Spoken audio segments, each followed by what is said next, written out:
no mystery, but to say that without God we wouldn't know, and that without God any evil we did would be thinkable, is the precise reverse of the case. I put it to you, ladies and gentlemen, brothers, sisters. Is it not rather the case that with God everything is permissible, that once a primate believes he has God on his side, that primate is capable of anything? The suicide bombing community, more or less 100% religious. The genital mutilation community, practically 100% religious. The injunctions and warrants in the Bible, in the text itself, for slavery, for genocide, inescapably right there, and acted upon, and in the name of God, by primates who thought they had God on their side. It is when people think they are God's appointed or anointed that any kind of wickedness is possible. Let me ask you, rephrase it and ask you the question in reverse. Can you, sir, or can anyone here, name a moral or ethical action or statement that could be made by a believer, a moral or ethical statement or action, made or taken, uttered, that couldn't be made or uttered or taken by me as a non-believer? You have to think quickly. No, you don't. You've got all night. I'll give you my email. There's a prize for anyone who can name me the moral action I can't commit that a believer can. Now, I've never had an answer yet. I don't expect to. But if I asked you, think of a wicked action you've heard of that could only have been committed by someone who believed they had God on their side, you've already thought of it. You know, you don't have to hesitate. You just have to think of the last suicide bomber, the last genital mutilation, the last jihad, the last crusade, the last alliance between the Vatican and fascism, anything you like, and it's done. So it's an insult to be told that without superstition and without the supernatural, we wouldn't know how to treat one another well, we wouldn't know the difference between right and wrong, we couldn't perform a right action or utter ethical remarks. It's a degrading insult. It makes us serfs. It makes us slaves. It makes us people dependent upon a celestial dictatorship that cannot be altered, that watches us while we sleep, whose verdicts cannot be challenged, who can convict us of thought crime. In my judgment, the emancipation of humanity, which has taken a very great deal of time, just as the expansion of our life expectancy had to be worked on very hard. When it was left just to God to decide these things, we didn't live very long, couldn't cure any diseases, and didn't know that our planet wasn't the center of the universe. But once this emancipation has begun, I think it's unstoppable. And the emancipation of humanity begins when you throw off the idea that you live in a celestial North Korea and that only a dictator can give you permission to think or behave well or act morally. Thank you. Thank you.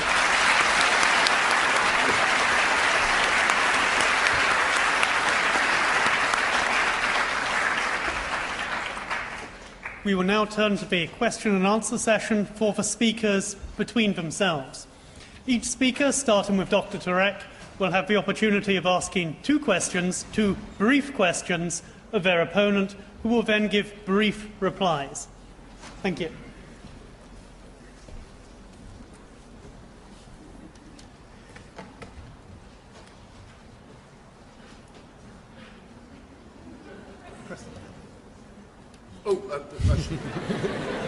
Sorry. I suppose if I can't be erect, I can at least be upright.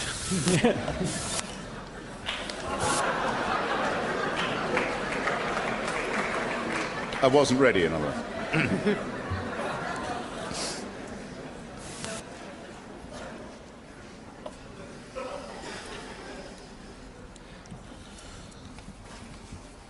Christopher. Sir.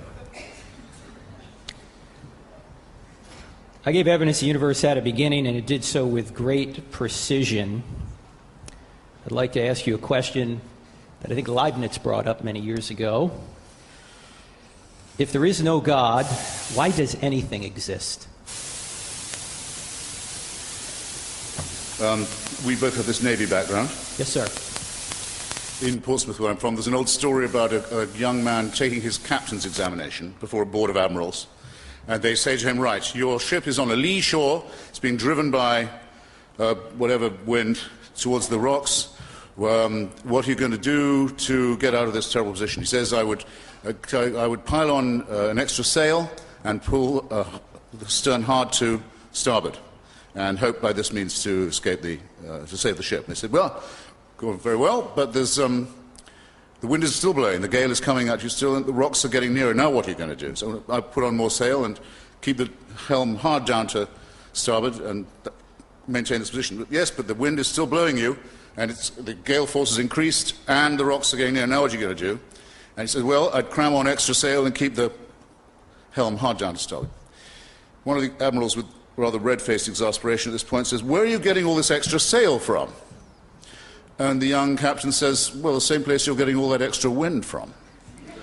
Now, either a priori you believe in a creation story, or you do not. I am, I'll just have to say it, I'm one of those people who's meant by Pascal when he says he's writing his pensée to those who are so made that they cannot believe. You have to include me in that. I don't believe in a creator. I don't believe I'm supervised. I don't believe that a being set the universe in motion, and I don't know. Then how is it set in motion? And I don't know any physicist who does, and I'm not a physicist I quoted myself. a lot of but them already. If you and I had been having this argument in the 18th century, you'd be saying that I should recognize Jesus as my personal savior, and you wouldn't have heard of the Big Bang. I would have heard of... And you don't convince me... What does that have to do with the question? I'll just have to say this. You don't convince me that there's any connection between your faith and any scientific observation. There's a difference between proof and persuasion. I'm not here to debate physics, and I'm not competent to do so. Okay, so you don't have an answer for that, how the universe came into existence out of nothing. No more than you do, no. Let's move to the second question. If all space, all matter, and all time had a beginning, the cause must be outside of space, matter, and time. You don't know how it happened, neither do I. Okay? Well, now this is important, Dr. Taylor, because in his book, Christopher Hitchens on page 70 says that he knows that this happened without God. That's what you said. It works without God. So how does it work without God? No, I'm sorry, I think you must be quoting my quotation from Laplace. No, am I not correct? No. Page 70. Laplace says it works without that assumption, yes. Here's what you say. You say, however, and critically, we can now do this while dropping, or even if you insist, retaining the idea of God, but in either case, the theory works without that assumption. So how does it work without that assumption? I'm repeating, first, as you'll notice, I say you can retain the idea if you like. It has no explanatory value. But it works without the assumption as well as it works with it. How does it work without? And I'm referring back to what the great astronomer and physicist Laplace said when asked by the emperor, when he'd shown him his working model of the universe, and the emperor said, well, there doesn't seem to be a God in this. Laplace was centuries ago, Christopher. We've advanced in physics since then. We know other things. Said, Your Majesty, it works without that assumption. I'm simply re-quoting him, and I'm saying, and you can retain the idea if you like. You're not going to convince me, and I don't think you've convinced anyone in the audience, that you know very much more about the origins of the universe than they did. It's an implication. And that would be true even if you knew more about it than I do, which you may well. Mr. Hitchens, would you like to ask a question of Dr. Turek? Yes, I'd like to ask him what kind of Christian he is, and who are and who are not Christians, in his view, who claim to be. I'm a non-denominational Christian. I believe that anyone who believes that Jesus died and rose again for their sins is a Christian. As simple as that. So it doesn't matter to you whether someone's a Catholic or a Mormon.